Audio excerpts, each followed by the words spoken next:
We have got 6 weeks left of this Sema build, and look at the state of affairs we have here. That's the engine. Big problem in last episode, engine man pulled out, which meant I had to do the engine build, which I'm not good at. Stay tuned to see what we've got to do on the V8.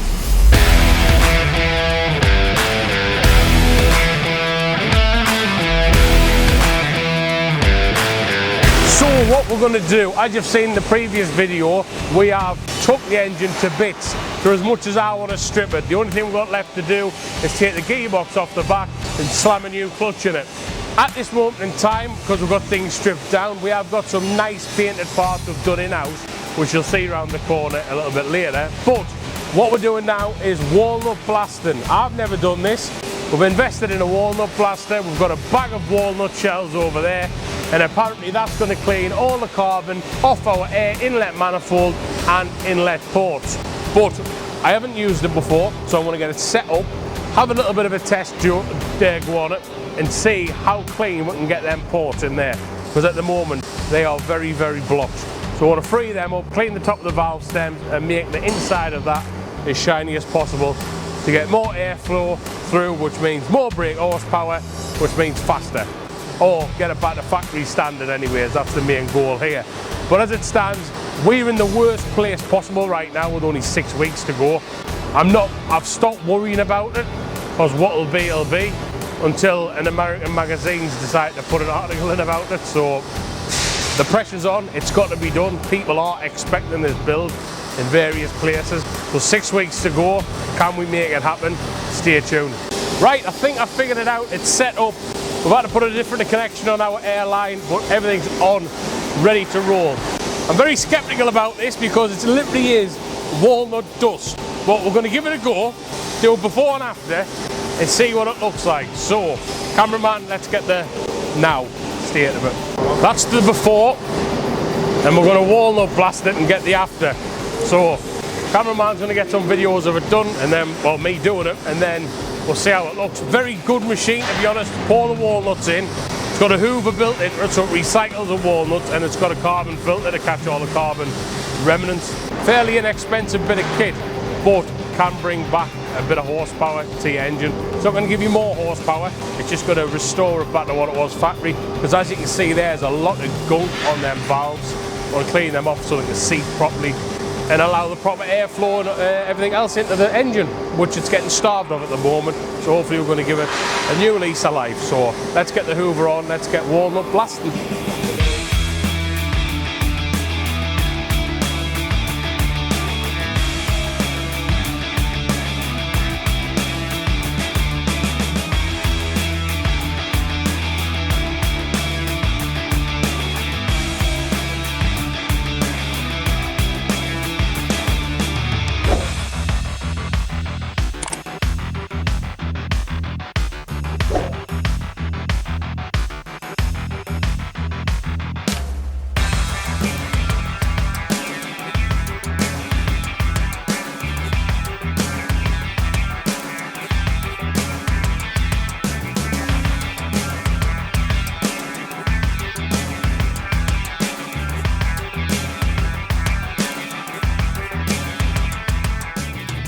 Right, wall blasting has been completed. Well, walnut blasting.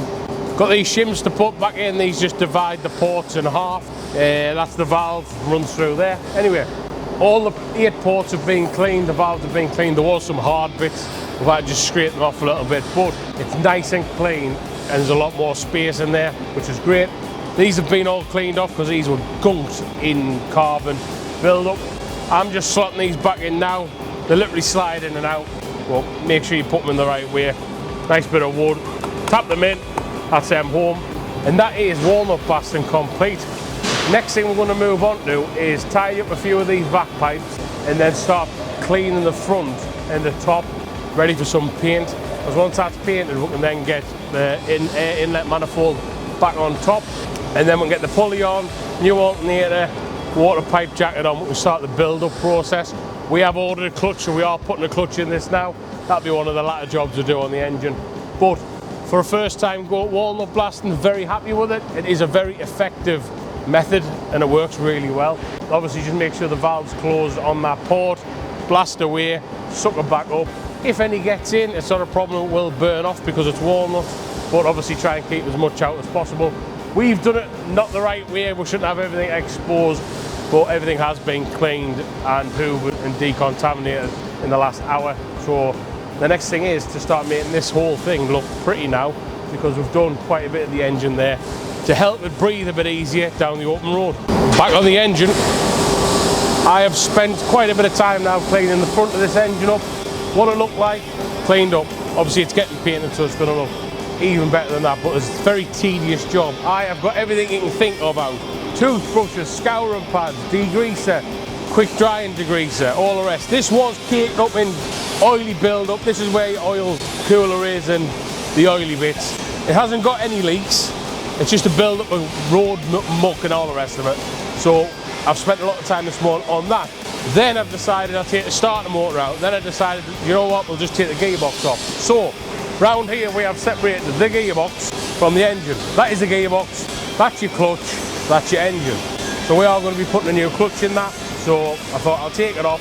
That means I can paint the engine, the adapter plate that goes in between, and then the gearbox. Sort of not separate, I'll paint the gearbox when that goes back on. But because I need to get the starter motor off to get it into here to clean all this, I thought I'll just take the gearbox off now. So that is off. Hopefully by the end of the day, my dirty works are done on the engine, and then I shouldn't be getting full of all sorts of grime, and it should be clean fingers, clean parts, we hope. So I'm going to carry on doing a bit of clean up work. We're going to start getting some black engine enamel on this, so it starts looking a little bit different and a bit more fresher, because at the moment it's all colours, it looks dirty and minging. Hopefully by the end of the day it's going to have a new lease of life as an engine. A little longer than a few minutes later. Back to RS4 blackened engine. That's the blackened engine. That is the RS4 Black Edition, because I don't know if there's another black engine, but there is now. That there with the red heads, silver exhaust, blue water pipes is going to look crazy. Long way off from that, but the engine is painted. We're going to wait for that to go off. In the meantime, part supplies have been. We have got a new clutch kit. It's not a race clutch, it's not the best clutch, but it's our clutch, because if I've got the engine out and I'm putting a new clutch in, it's going to have no more performance in factory. I'm not going to drive it like a tail end, so this should do the job for now. Alternator, water-cooled alternator, which is a big one. We need to take these pipes out that feed the water in and out and put it on the new one, because this is a reconditioned, because you can't buy them brand new, reconditioned one. So we are going to pull out the water pump pipes, put them back in there.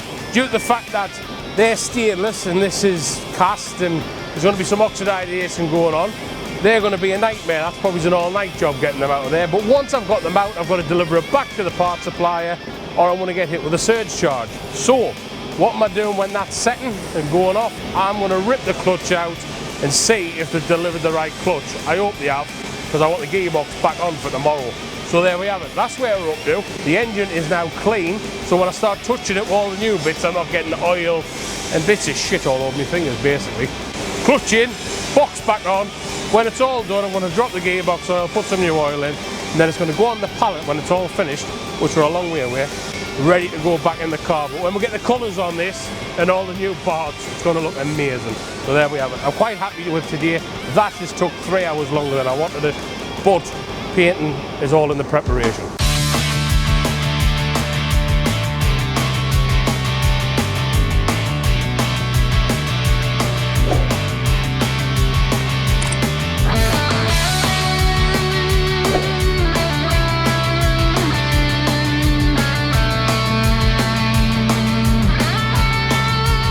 Things are going all right with the clutch, but like the rest of the engine, we have got a magnitude of people having a go. Can we get a zoom in on that? Or do we need to order a better lens?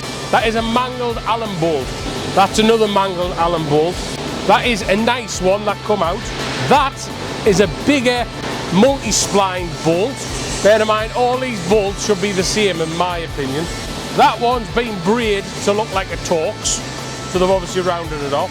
Shamble as shit. I nearly didn't get one of the bolts out, which I would have been highly pissed off with. Someone's put a new clutch in, funny enough the same manufacturer of the clutch that we are putting in, so that's good news. They've literally just whacked it in with a gun, I think, and just rounded it off just for safe keeping, do you know what I mean? So anyway, I've went but I haven't went out. I've sent one of the lads to go and get some brand new washers and bolts so I don't round them off. So there we go. So what else have I done? Come round here. Mr. GoPro picked this up. Whilst I was waiting for them new bolts to come, I have stripped out the bearing, fully cleaned that because that was minging. I've cleaned inside my bell housing, realised this sensor is broken, so we need a new one of them. I think that's a gearbox temperature sensor. I don't know what that might be, I don't know. It senses something in there near the flywheel. I don't know, I need to Google it. I don't know what that sensor does, but we need a new one because the end snapped off. Probably off where I've ragged the gearbox off, probably my fault. Anyway, I've cleaned that, put the new bearing in, I've greased up where you need to grease up on that shaft, because what happens is, if I push that in there, that'll squirt oil out, or clutch fluid. When you push your foot down on the clutch, the force of fluid comes through there and pushes that, which then pushes against the clutch, which then opens your clutch. And obviously when you take your foot off the clutch, it reduces and grabs onto the clutch plate and off you go. So I've tested that and it squirted a little bit of its juices out on us because I thought it was empty, but obviously in that cylinder there's still quite a bit of fluid. But everything works lovely. A little bit of copper grease on that spline, like I was saying, where the bearing goes, you can get little grooves. Sometimes you've got to re-sleeve them. This one hasn't been too bad. I've just used a little bit of Scotch-Brite and just rubbed it up. Bit of copper slip on there, and that's ready to go back in once I get the clutch lined up. So I'm now going to jump onto the clutch alignment tool, make sure that's all lined up, get them new bolts in, torque them in, and then the gearbox is ready to get lifted on when my red ring comes out the paint shop. Busy, busy. Welcome back everyone. We have had a bit of a delay on some of the parts. It is red hot here, so I'm in by myself, but what can you see? That is a lovely painted engine and gearbox. I am just torquing the bell housing bolts up, which are these here. There's 7 in total. 2 of them's not on yet because we're waiting for the starter motor to come in, along with a new water pump. I wanted to get more progress done today on this, but we've had a couple of issues. The pulley idler bracket has broken. We have got the main pulley on, basking tape's been taken off. The red ring is installed, which is in between there. Just to add a little bit of colour. You're not really going to see it, but we had the opportunity to do it when we put the new clutch in, so we did. But yeah, everything now is starting to look like a new engine. Obviously it's not, it's 20-year-old this engine, but well, a lot of hours of sand and degreasing and everything else, you sort of get something that looks like that. So I'm very happy with that progress so far. I just wish there was more bits in so we can crack on. So I'm doing little bits as I can. I've got other stuff out the back there, just painting and getting lacquered, just some brackets off the gearbox. Order a new Slave Master cylinder as well for the gearbox. Fairly cheap, get it replaced when it's there. So yeah, and we'll carry on now, torquing the bolts up. So I'm just going to finish torquing this one up here. Around 65 Newton meters for the M12 bolts, about 45 for the M10 one bolt that goes through the starter motor on the other side. There we have it. New clutch, gearbox, shell, painted. I'm quite happy with it now. Forgetting to think what it used to look like, but you know, because you've seen it at the start. But once we start getting the blue and red bits on, it is going to pop, and it's going to be a very unique B7 4.2 V8. Right everyone, that looks different, doesn't it? So what we've done is we've cleaned all the gearbox, diff, give it a sanding, give it a paint. I was going to do it black, so it was black with a red ring and then black, but because the ring of diff silver, you normally keep your gearboxes and diffs the same colour. We have gone for a silver, and I'm very happy I have done because it just pops that engine a bit more as well. We've got the silver manifold is going to be coming down to the red rocker covers, blue water pipes. It's going to look tremendous when it's all back together. But I'm really happy that it's all clean now. I've just put a couple of coats of lacquer on it, high temp lacquer. We're going to let that set. But finally, the stuff from the powder coaters have come back. I've just been to pick it up. So we're going to move outside, get it offloaded off the van, and have a look at the 2 colours we've gone for, and start putting some of it back on here. Let's go. We have got red bits, more red bits. There's hundreds of parts, I can't even remember what they are.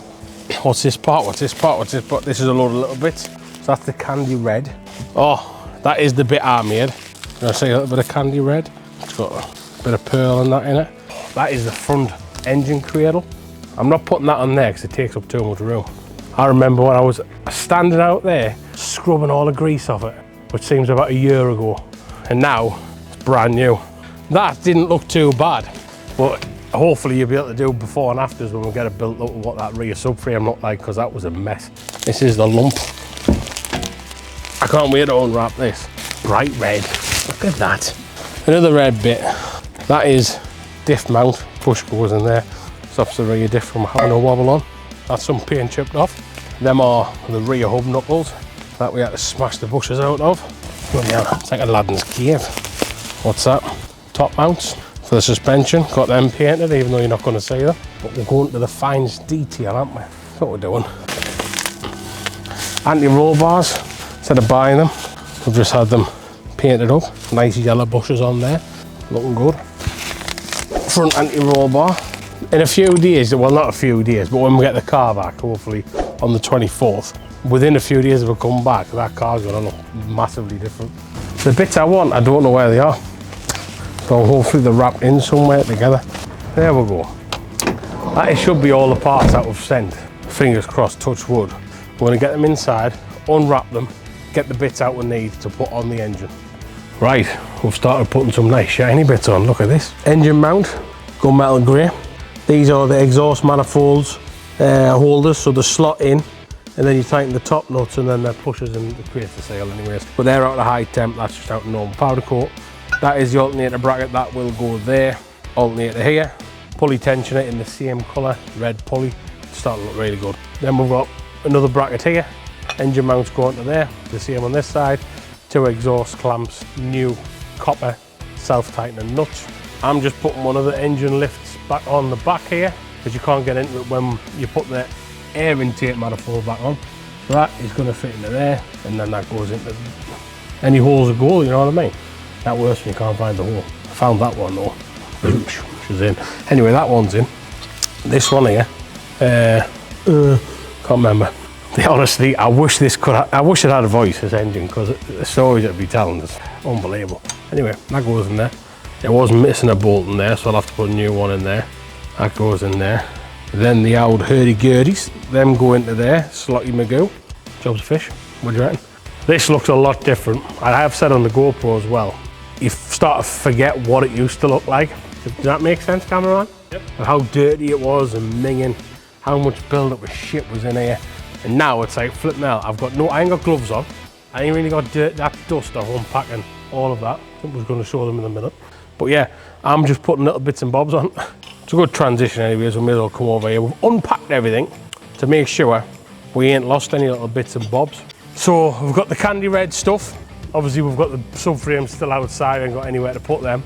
A lot of this you won't see, but when you look underneath a nice clean shell, it's going to pop greys, blacks, reds. Hopefully Dave from Dave Mac Prop Shaft, who's building us that prop shaft for this custom one, he's going to do that red as well. So there'll be a red prop shaft front and back. So it'll look quite good, do you know what I mean? And I'm not making it to be a show car where it's going to get inspected and everyone's like, there's a bit of paint this and there. It's my first ever car I'm building, and I have went into the deep end. I'm feeling the pain now. So it's not going to be a show car, but it is going to be the only car of its kind. So yeah, I wanted that finished at the end of the weekend. It ain't going to happen because of parts, which means I'm going to have to float from there to the subframes to get them built back up. More so, the first one we're going to jump onto is the rear subframe, because that's got shitloads of work to do. A hell of a lot of work. Fully rebuild arms. In that box over there is all the arms for it. Then we're going to press all the bushes in. A lot of work. I'm hopefully within a couple of days we'll have the rear done on a pallet, forgotten about. That's going to be moving into next week. What is next week? It's next week, the 5th week left. Oh, so we're in the 5th week now. Fuck's sake. It's Friday, isn't it? Oh, today, the deadline, it will be midnight. 5 weeks until the 18th of September. So technically I'm still in my 6th week until the midnight tonight. We've got 5 weeks left. And this is the state of affairs. 5 weeks. And Chiro, thank you very much. Petrol hedonism, boy, man, wonder of the world. You've now went and put it all in a magazine, including Richard Rawlins' Ferrari, so we're now mingling with the big dogs.